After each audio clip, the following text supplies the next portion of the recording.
হ্যাঁ কই মাঠে আছি বেটা, তোর জন্য অপেক্ষা করতেছি আমরা সবাই। তাড়াতাড়ি আয় বেটা, কোন জায়গায় কোন মানে দেখা দিয়েছ তো? তোর পাশে মাঠে আয়। হ্যাঁ হ্যাঁ দেখছস? ওই যাইতেছি।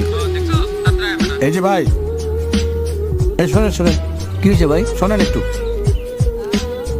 এই যে বাদাম খেলেন আপনি, টাকা দিচ্ছেন? না ভাই।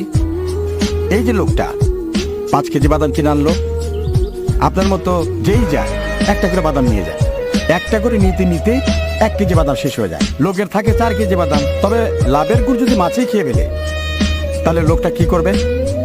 ও যে সারাদিন কষ্ট করে বিক্রি করলো, তা শূন্য হয়ে গেল। ওই খাবে কি, ওর সংসার চলবে কিভাবে? সারাদিন যে ঘুরলো, ওর সব ফাঁকা হয়ে গেল। তুই কেন করলেন ভাই? ভাই সরি, বুঝতে পারি না, আমি বলেছি আমার কথা কইতে কইতে বাদামে হাত দিয়ে দিয়েছি। আপনার নিজের অজান্তে আপনি যে বাদাম খেলেন, এটা তো আখেরাতে ধরা খেয়ে যাবেন ভাই। আচ্ছা বলেছে, সরি ভাই, মনে কিছু করেন না ভাই। আমি 20টা বাদাম দাও, আমি 2টা খাইছিলাম, 2টা কম দিও।